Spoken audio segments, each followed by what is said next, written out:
1? No, it's not. So after we see a 9, the smallest so far is negative 1. Now we're going to run 41. Is 41 less than negative 1? No, it is not. So the smallest so far is still negative 1. As a matter of fact, it isn't the smallest so far anymore. Just because we named it smallest so far doesn't mean it is the smallest so far. It didn't work out so well. And so you see that none of these, because they're never less than negative 1, do anything. And we claim that afterwards the smallest we've seen so far is negative 1. And that is because, of course, negative 1 is smaller than any of the numbers that we saw. So how could we fix this?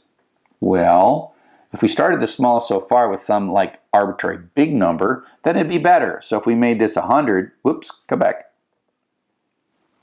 If we made this be like 100, that'd be good, because the first time through, the 9 would be less than 100, so we would capture the 9, and then the rest of the loop would work just fine.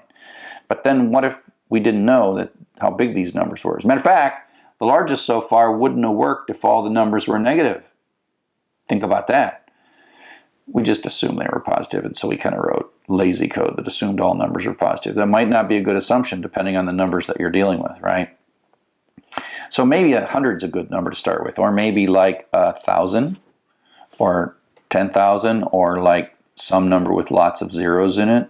How big should we make this? And the answer is we're kind of solving this problem the wrong way. And the thing we really want to do to solve the problem is to just accept the fact that if we're looking for the smallest number so far, that the right hypothesis is the first number.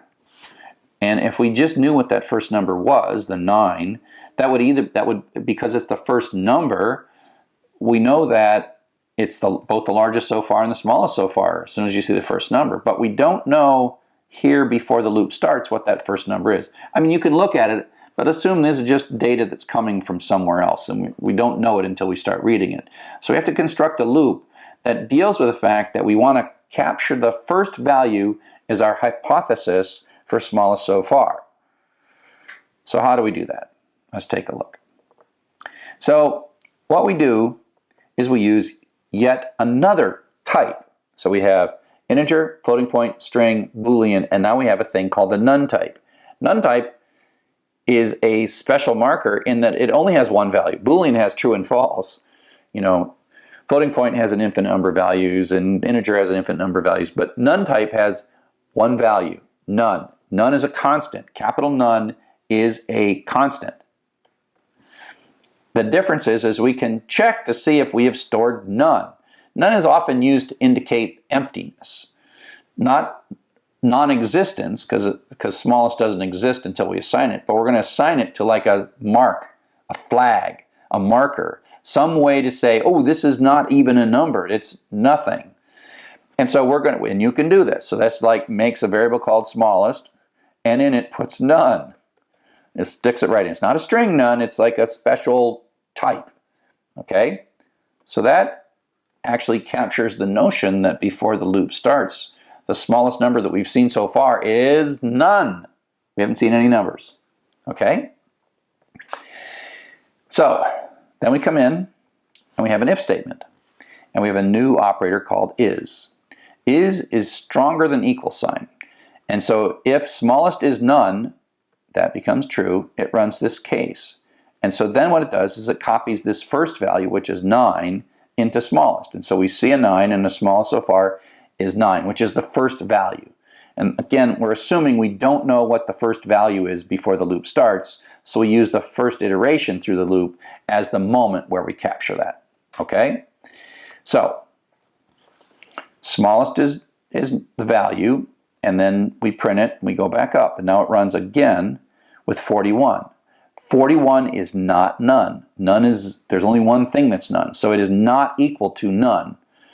Smallest is not equal to none, or is not none. So this is false, so it skips over here. Then it asks the question, is the value we're looking at, 41, less than smallest? Well, smallest is 9 in this case, and this is 41, so that's false, so it skips that and goes on.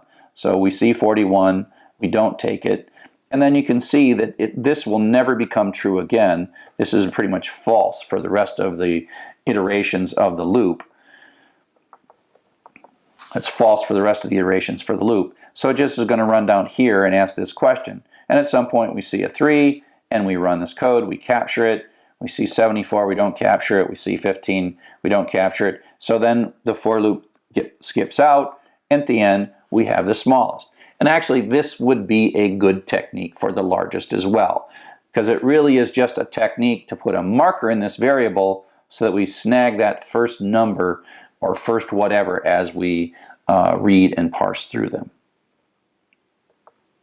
So the is and is not operators are very useful in Python. You can think of them as like the double equal sign. They're asking a question, and they return a true or, blank is blank, returns a true or a false. It is stronger. Double equal says, are these things equal in type and value? So just as an example, if I were to say, is 0 equal to 0.0, it would say, yeah, that's true. But then if I says 0 is 0.0, that would be false. So that's because these two are the same value-wise, and these two are not the same type-wise. So is stronger than equals, meaning that it demands equality in both the type of the variable and the value of the variable, and no conversion is done. And so that's just a very strong. Don't overuse is. If you're dealing with numbers or even strings, use double equals, don't use is, because sometimes it gets a little confusing. So use is sparingly. I tend to only use is on Booleans and on none types. I don't use is on integers, and I don't use is on floats, and I don't use is on strings. Just none or true false. And also, is not is also an operator. So you just say blah, blah, blah is not none, or blah, blah, blah is not false. Okay, so we've been looping around and doing loops and loops of loops. We looked at the indefinite loops, the while loops that kind of run for a while. The definite loop, and we looked at break and continue as a way to either escape completely from the loop or go back up and discard the current iteration of the loop. We looked at none. We looked at Boolean variables with for loops, definite loops, where you've got some kind of a set or a list or some kind of sequence that you're looping through. And then the concept of loop idioms, where you do something at the top, something to each item, and then you sort of get a benefit at the bottom. And so that gets us through iterations. Hello and welcome to Chapter 6. In this chapter we're going to talk about strings. And Chapter 7 is the payoff chapter, so we, up to this point, we're still learning sort of basic building blocks, and actually we're going to write a real program in Chapter 7. So just learn this, and the payoff's in Chapter 7. So we actually been using strings from the very first lecture, because if you print hello world, well, that's a string. And so we've been doing things. This slide here is all review. We use plus to concatenate strings. We use print to print them out. Print's just a function that takes as a parameter something, strings, integers, etc. We can put digits in strings, but we can't add to them.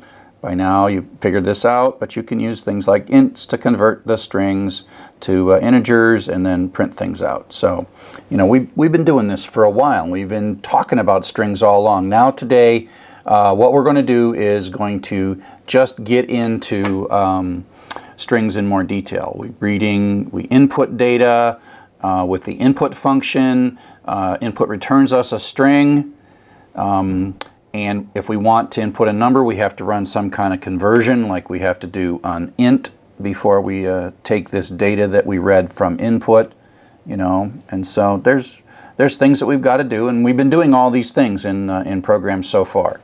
But if we look in a little more detail inside strings, we can index within strings each character. So each character has a separate position and a separate index, and they basically, the letters have positions, and the positions start at 0, and the best way I explain this to remember this is it's the elevators, as we used in one of our examples a long time ago. Elevators in Europe start at 0, and so strings start at 0 as well.